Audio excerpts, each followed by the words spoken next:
When it comes to race, people oftentimes just want to avoid it because now we have to deal with some deep-rooted stuff from a historical perspective that has happened in this country that we have not addressed. We just haven't, in an honest and genuine way, have dealt with the fact that this country was founded on the idea of enslaving one group of people and the genocide of another group of people.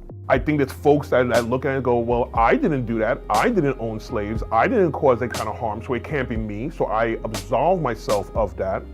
And there's other people, especially in the Black community, that will say, guys, let's move on. We gotta be better. It's 2018. This happened over 400 years ago. And so I hear that conversation and a lot of people saying that, like, just move on. I do not believe we can move on.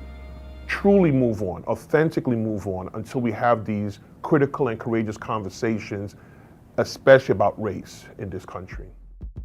The student population has shifted greatly in the past decade, and the teacher staff population has not moved with that shift. So that's a conversation that is definitely happening in a lot of New York City schools. What does it mean when we're talking about predominantly white teachers and staff and leadership, educating students of color? The work really centers on anyone that has contact and influence over our kids. So we predominantly partner with individual schools and districts, right? We're not asking sort of narrow questions specifically about curriculum and instruction. We're asking about practices and interactions and relationships that impact all of our community members on a daily basis. I believe that our educational system is what defines what our future and our society is going to be. But when you're spending 8 to 10 hours together in a place, that is just a tremendous opportunity for 13 years at least of your life. You're going through that every day for 180 to 220 days a year. That is the perfect place for you to mold and create and nurture. I think there's a big range in the work that we do because we encounter folks who are entering this work at a variety of stages. So there are some folks who have yet to build what I will call a set of racial literacy muscles at all, right? And so this work is really supporting them to not only build a language around race, power, and privilege, but to really see where they themselves are situated in historical and contemporary racial oppression.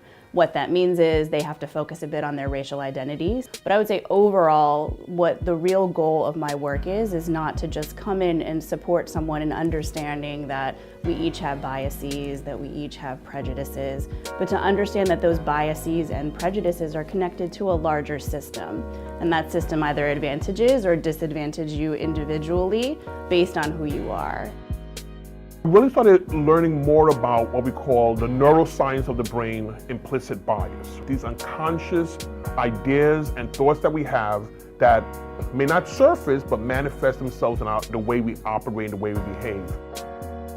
Just recently, the Starbucks incident. So here we have in Philadelphia, 2 African-American young men walk into a store to get ready to have this meeting. They get there 10 minutes early, wanted to use the bathroom.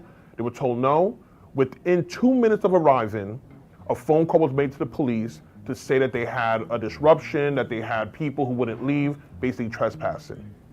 But people have said there were other people who were not Black who were in this space and no phone call was made. So that's the bias piece, and that's why it's important that we get to know each other more, right? Because the more you know someone is the less that you will be influenced by your biases that we all have. But truly, genuinely, authentically, the relationship piece is key for this work to be done. If not, we're going to be dealing with the other side, which is going to be the structural and institutional racism that does come out as a byproduct of our biases. It's been interesting. I would hear people saying, oh, the system's not working, the system is broken, oh, we got to, well, the system doesn't allow me to do this. And I've realized that that's a cop-out. I was using the analogy of the window versus the mirror. So a window view is you look outside and say, oh, the problem is out there. Those people, they're lazy, or they're in jail, or poverty. People want to find reasons to assuage their own guilt or to understand what's going on. You gotta darken that window and make it a mirror.